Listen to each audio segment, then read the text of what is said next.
Hey y'all, it's Brady. Welcome to my channel and thank you so much for joining me. I am so glad you are here. We are jumping right on in. Let's just go ahead and say it. Book with Brady starts today. All right, so let's just jump on in and talk about it. We are going to have a segment. I'm hoping to make this weekly. That'll be a weekly video for you that is bookish related. So it'll either be a book review,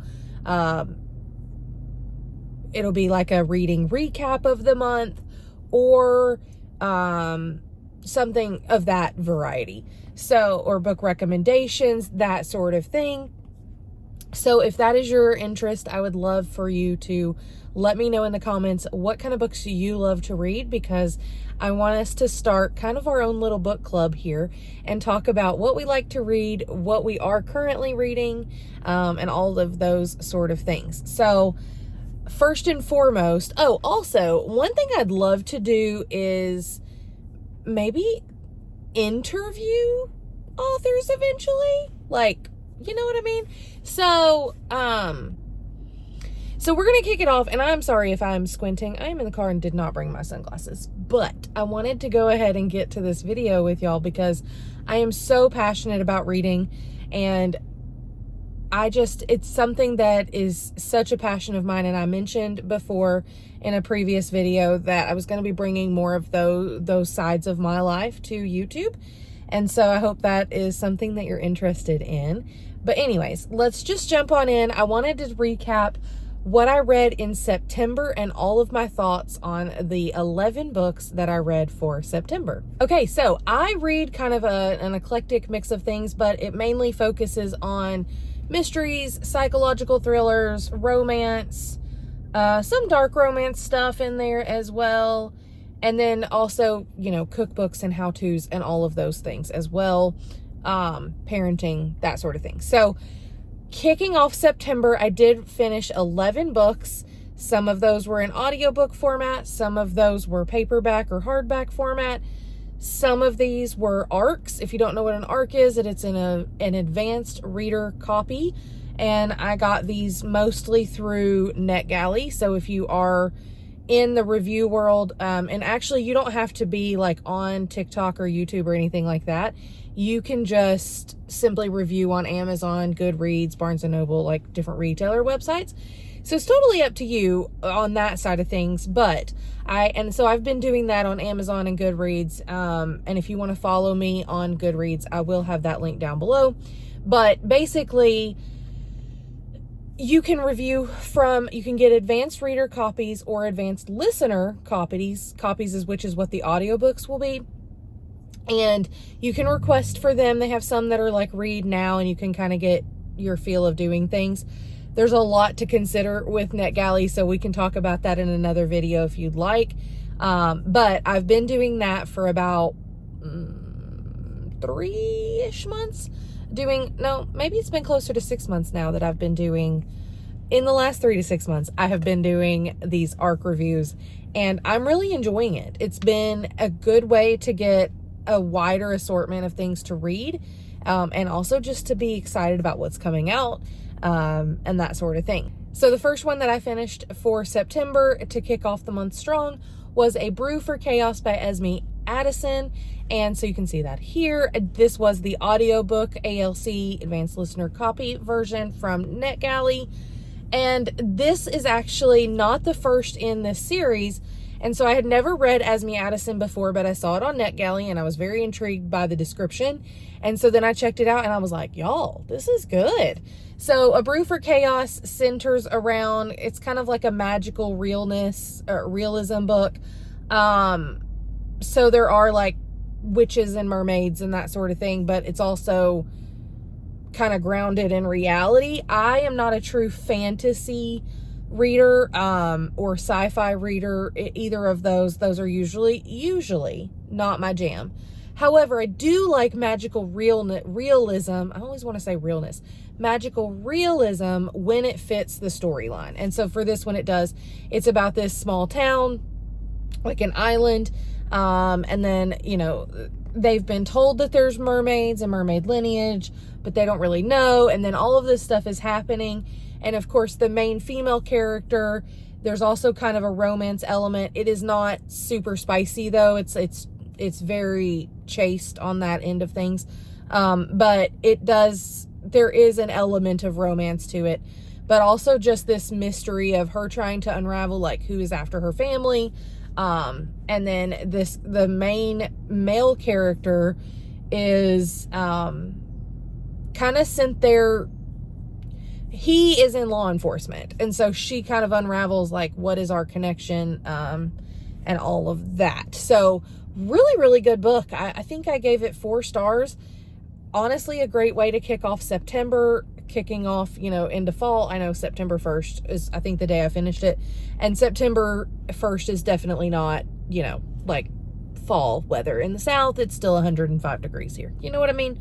Honestly, it's October 1st and my car still says 87 degrees. So, but it's a great way to lead right into that and kick off fall. Next up for September was A Merry Little Lie. You can see that here. This was also an audiobook ALC from NetGalley. And so it switches gears entirely, from like magic and spooky season to the Christmas season and more family elements. So basically you've got sisters and you've got a family. Honestly, it's probably about the larger family as a whole. But this is one of those books that, because I was not familiar with this author before coming across her on NetGalley, it was one of those where I was like, this is going to be really cute. Just a really cute, like snowy not romance, but like snowy family story. It's going to be really cute. Well, it was that, but it was also so much more. Each of the family members are struggling with their own thing. So mom and dad are waiting. Essentially, it's like a Christmas movie. Mom and dad are at home. They're waiting on their adult children to come home. Mom and dad have their own things going on, and each of the children that are coming home also have their own things going on. There's a brother's best friend involved, and he actually, this is not a spoiler, it's like right when the book begins, but basically we start with like each of the characters and them trying to make the journey home. And then the parents obviously anxiously awaiting for their kids to come home for Christmas. And there was just, you could really find yourself in any of these characters. Again, not a super like spicy romance or anything like that. It's definitely just such an introspective book. Also, like, there's so much to consider. You could really find yourself in any of these characters, and I found myself in bits and pieces of all of them, honestly, because as a mom, there were things that the mom talked about that I thought, oh yeah, like, I'm not in that stage of life yet, mine aren't grown, but I can see where she's coming from. There are parts of even the dad in this story and what he's struggling with. And you're just like, oh, that resonates with a part of me. There were elements from each of the siblings that I thought, wow, this is so well represented. There's definitely some quirkiness with some of the characters, a character that may or may not, I don't know what the author's intent would be, but may or may not have been neurodivergent, and I thought that was handled exceptionally well. So definitely a good book. I am so excited for you to read this if you have not, if you are a lover of like Christmas movies, and not necessarily in the Hallmark way, but like in a, I think I actually said this in my Goodreads review. This was not a Christmas movie to me in a Hallmark movie kind of way. Not that there's anything wrong with those. Those are lovely movies. But it was more along the lines of what I think of like 90s Christmas movies. Family Christmas movies where like everyone learns a lesson kind of thing.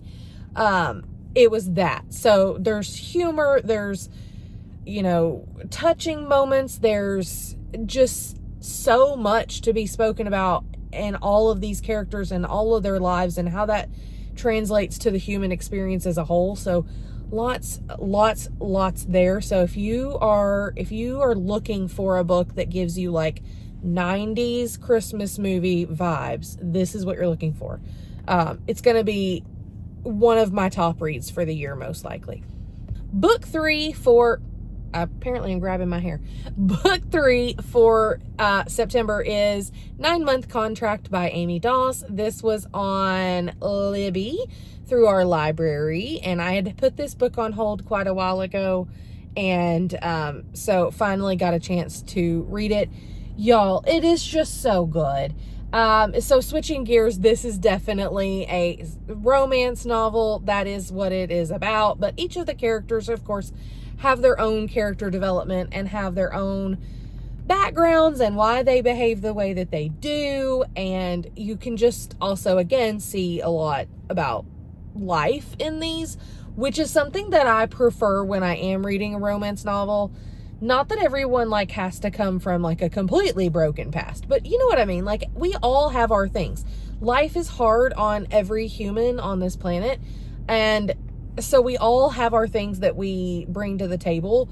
And I thought this was a really good way to highlight that. So the premise of the story is there is an 18-year-old niece of these 3 brothers, and well, 4 brothers. So, but her dad does not live on the mountain with them. There's 3 mountain men. They live on a like in the mountains of Colorado, and they've kind of resigned themselves to never dating, never getting married, you know, just kind of whatever. And you learn why, but there's, you know, that whole element. Well, one of the brothers decides that he does want to have a kid, though. He doesn't want to get married. He doesn't want a relationship, but he does want to have a child. And so he goes through the process of trying to find a surrogate, but none of the surrogate agencies, you know, he's struggling to find one that would accept him being just single and never wanting a family other than his child. And then you have this meddling niece who takes it upon herself to help. And then you meet the female main character, and it is just so cute. It is an open door romance. If you don't know, that means that like the romance is on the page, not just talked about. So if that's not your thing, you can definitely skip through it and or just know that it's there, and it may not be the book for you. But I really enjoyed it. I thought it was really cute. It was a really easy read, but also, again, lots of character growth, and I'm all about that. Okay, book 4 is Where Secrets Lie by Colleen Coble and Rick Acker. This one, did I read this one or listen to this one? I think I listened to this one in audiobook form on, it might have been through Amazon. So if you don't know this, if you have an Amazon Music subscription, you get 1 book a month, and it doesn't matter. It's not like on the first of every month kind of thing, but you can choose a book, and because they're connected to Audible, you can choose an audiobook 1 time a month, so every 30 days. And it does change. So like mine changes over, I think, on the 20 something of each month based off the first time that you borrow a book. So anyways, I think that's where this one came from. And I really enjoy Colleen Coble's books. If you've never heard of her, she is a Christian author, but she does write mysteries, not like necessarily a cozy mystery. I'm trying to think, like, it's a lot of search and rescue, that sort of thing. And so I have loved so many of her other series, and Pelican Harbor is one of the series that I just really like so much. I don't know if it's like the Southern Alabama thing. I'm not really sure, but I love her writing. And she has recently teamed up with Rick Acker over the last couple of years and written a few books, including this one, which is a Tupelo Grove. This is the 2nd book in that series. And again, lots of things going on. They have to try to save this historic university. There are, you know, people dying, unfortunately. Like, it's a whole thing. And so they're trying to solve these murders and also solve what is going on. And I thought this was also a phenomenal book. I'm excited to read book 3. I think it's coming out early spring next year. So you've got some time to read books 1 and 2 in the Tupelo Grove series. And so again, if you like character growth, if you like mysteries, you will really like this. Colleen does a beautiful job of weaving in elements of referencing God and Christianity, but it not being, I hate to say it this way, without it being cheesy. I find her books really lovely, and I think you will too. My next book, I think this is book number 5, I'm losing count, is The Tapes by Carrie Wilkinson. Again, a new author for me, but I found her through NetGalley with one of the ARCs. This was like an actual digital book, an ebook copy that I read, and it was very quick to read. I could not put this book down. I remember getting about 70% into this book and looking at my husband and go, oh, I love when that happens. My phone just stopped and was like, your phone is too hot. Please cool it down before you can use it. Love that. So The Tapes by Carrie Wilkinson, incredible. Another top read. Again, I think I looked at my husband and was like, it was like 70% through, and I looked at him and I was like, I think I figured out how it ends. And he was like, oh man, because I mean, some books are predictable, and that's fine, but it is kind of a fun ride when you don't know how, you can't predict how it's going to end. I was wrong. I was not correct on the ending. And so, that was a nice surprise. And I was just really taken with how this book is written and how quickly it flows. So basically, The Tapes is about a woman whose father has recently passed away. She is divorced. She has a teenage daughter.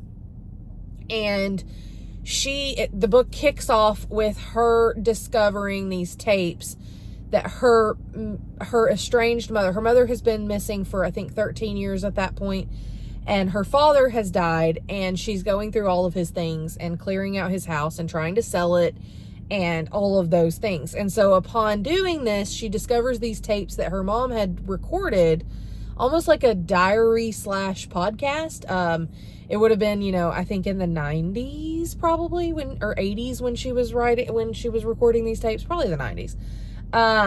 And so basically the main character, she is going through trying to figure out if what is on these tapes is real, and they're kind of like, the tapes are just kind of wonky, and it leads her down this whole path. So it is centered in the UK, and she is trying to solve her mother's disappearance, figure out what happened with her dad, like with her dad and her family and all of these people that she knows.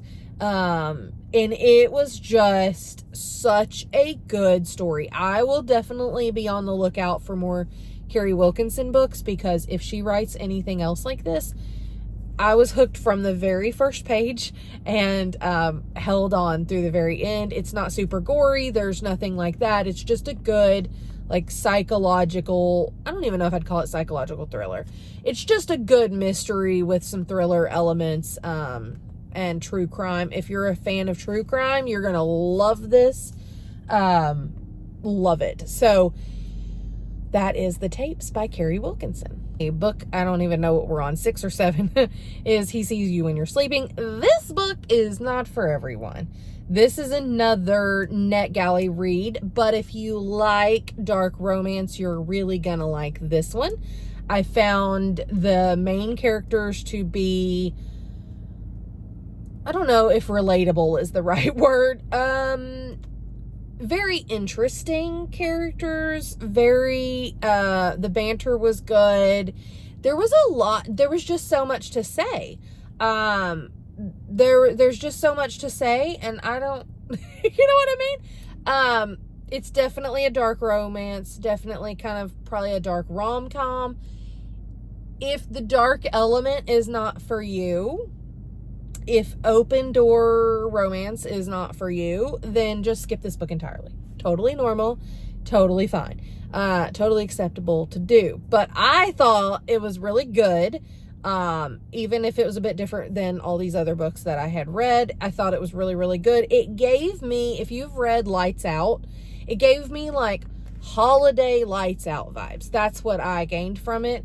But I think you'll really like it. If you're a fan of Lights Out, you'll definitely be a fan of this one. And this one is, again, He Sees You While You're Sleeping by Alta Hensley.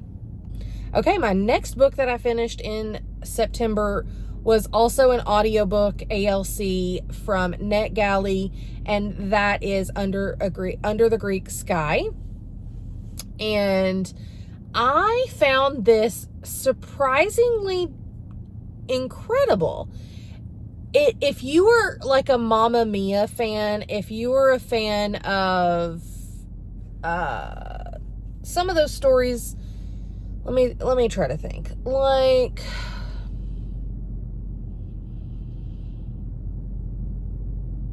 I don't know. There's just so much there. Like, so much that is learned about family and all of that. And so it's like Mamma Mia vibes, but the mom's not necessarily the main character. It's kind of the daughter trying to figure out what this means for her. So basically it's two adult daughters. We get the perspective only of the one daughter, and then a mom, and they are on an extended holiday to go back to where their mom is from in Greece, from the UK, because her parents are splitting up. And again, they're all grown, but you kind of see their mom transform, and you learn a lot about her backstory that her kids didn't even know. And so it's just a great family element, not heavy on spice. I think there are some like on-page moments, but it's very few and far between. Not the premise of the book. The premise of the book is them learning more about themselves, being authentic to themselves, and reconnecting as a family. So again, another really great read. Like, I can't think of a book I read in September that I was like, this is not going to be good. So all of these were great. The next book is 7-Year Itch by Amy Doss. Again, through Libby, I listened to this one, and through my library app, and this was also really good. So this is book 2, and I think Amy calls it the Mountain Man Matchmaker series, or Fletcher. I don't know. It's the Fletcher brothers again. Same meddling niece, but a different brother. And she is meddling at her finest in this book, y'all. She is meddling from afar. Because if you read book 1, you know that she's no longer living in Colorado by the end of the book. And so book 2 kicks off, and, well, that girl can meddle from anywhere. So one of the brothers and one of his sister-in-law's best friend. So this is the niece's stepmom's best friend. And they are like enemies until they are not. So, again, spicy. It is on-page romance. If that is not your thing, you're not going to like this, but that is okay. You can either skip through it because there are so many other touching moments, and it's a really good storyline. It follows, again, another brother. There is a third book. Actually, there's 4 books in this series, apparently. There's a 4th one coming out where Everly, which is the niece's name, she gets her own book by the end of the series, and I cannot wait. So I've not read book 3 or 4, but I cannot wait for them to come out. That is 7-Year Itch by Amy Doss. Okay, so the next book that I finished in September was Spicy Little Curses, I think is what it's called. This is a, like, fall novella that's like an Amazon exclusive by J.T. Geisinger. And first of all, I think the problem for me with this book, because every other J.T. Geisinger book that I have ever read, and you're going to hear more about that as the year goes on, every single one of her books I have ever read has been an absolute knock it out of the park home run. Like, incredible books. I love her books. They have these twists and turns.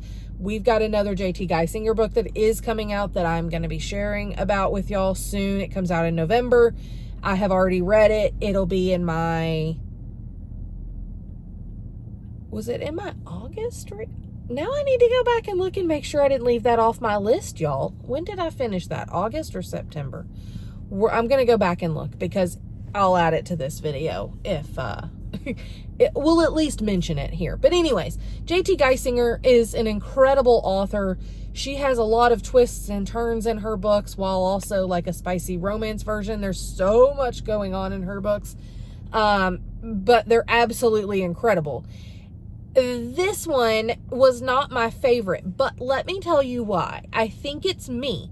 I think it's because it's in novella form, and so everything was sped up. You know what I mean? You don't get as much like backstory. You don't get as much character development because there's just not time for that, right? So it makes sense. But that being said, what you do read, I thought was really good. I've not read any of the other novellas that are coming out as part of this series. It's not her. They're not all by her. They're by different like mainstream authors. But I really did enjoy it. Again, I think for me, novellas are just not my favorite format. And so for that reason, it's not one of my favorites of hers, but it is definitely a really good book. Okay, I did look, and her book that's coming out in November, it's called Blackthorn. I finished that in August. So we'll do a separate review of that later on, but I thought it was really, really, really well done. Okay, so the next book that I finished in September is Scarred by Emily McIntyre. Funny enough, I am very new to the Emily McIntyre world. A lot of you probably will not be, and you're like, where have you been? What rock have you been under? But I recently read one of hers, well, I guess like 2 months ago. I read Hexed by her, thought that was really, really good, and so decided I wanted to read some other books by her, because they're like a not connected series called the Never After series. And so I did read Scarred, and funny enough, we lucked out. I was just looking for the book, just the regular paperback copy. Well, there's a hardback out right now that's a collector's edition, and that was the only one that Target had. And on top of that, I couldn't find it. My husband found it. He went scouring through the Target book section for me and found this collector's edition, deluxe edition, hardback, Scarred, and y'all, I opened it up and it is signed. So she is known for doing sneaky signings, and I was just like, you've got to be kidding me. So lucked out on that, and I ended up getting it like half off. So cannot complain at all. It was incredible. I had to have a drink of water from all this yapping. So Scarred is a retelling, sort of. It is a dark retelling of Hamlet. Funny enough, I actually commented on one of her videos on TikTok, because for the life of me, I could not remember what it was supposed to be a retelling of. And so she herself told me it is Hamlet. So anyways, I was really excited to read this book. There's this girl. It is set back in the late 1800s in Europe, but it's kind of a fictional country. And this girl comes to be the king's wife, and she has her own set of motives for doing so. And but the king's brother, Prince Tristan, he has his own motives as well. And there's a lot going on. There's a lot of background. There's a lot of, I don't know what the word is. This is also another top read of mine for the entire year. And just so we're clear, I have read 95 books as of today, as of October 1st. So for this year. And so I'm telling you, when I say it is one of my top books, if you are a fan of romance, you've got to read it. It is more of a dark romance. It is a retelling. It is very dramatic. It is set in a different time period, but there's a lot of, it was just an incredible read. So there's not a lot I can say as far as like what happens between the female main character and the male main character, mainly because I'll give the plot away if I do that. It's too easy for me to give a spoiler on this book. So just trust me. If you're a fan of dark romance, retellings of like historical pieces, you're really, really, really gonna like Scarred by Emily McIntyre. Last but not least, Witness to Murder is the last book that I finished for September. This one was also an ALC audiobook from NetGalley. So really excited to have so many, ARCs and ALCs for September. There were a ton this month. So I had a lot to read and listen to and enjoy, and Witness to Murder was right up there with it. I thought this was a really, really great, cozy mystery in the sense that I would be comfortable giving my teenager this to read. I wouldn't be worried about a lot of elements of it, but it does give you that psychological thriller vibe. Apparently, it is also part of a series, so I'm going to go back and read the interconnected stories that come before this one, and then I don't know if there's more coming, but if there is, I'll be looking for those too. So that is Witness to Murder by Deborah Webb, and I thought the audio narration was really good for this one too. I just really enjoyed it. So basically, this woman it's not really a blind date, but so she just kind of knows this guy from her roommate, and her roommate's like, well, you know, he's interested, you should go on a date with him. Well, it's kind of weird anyways, but she's like, okay, I'll go. And so it's kind of late at night. He's a restaurant owner. She's waiting on him to get off, you know, and get done. And so she's sitting out, I think she's sitting outside. Well, basically, she is a witness to murder. But is that true? You don't really know. And it gets all convoluted and twisted. And she's trying to solve this murder and solve this situation. But more and more, it's like things get pointed towards it being her that perpetrated it. So there's so many twists and turns. Most of the characters are not reliable. There's just so much just going on in this book, but it was a fantastic way to wrap up September and wrap up my reading for September. So if you are a mystery or romance reader, I think you're going to really like most of these recommendations that I've read for September. Leave me a comment down below. Let me know what you like to read, what sounds good to you out of this list if you stayed through the whole video. And I will do my best to link everything in the description box down below. So you'll be able to find Goodreads if you want to follow me there and see what I am reading. And we can connect and just share about books there. And if you would like to turn this more into a formal book club, let me know. Like, we can do that too. That may be an option. We can talk through logistics there. I think that could be cool. So that's all I've got for this video, y'all. Thank you so much for being here. And until next time, I will see you in the comments down below. Bye, y'all.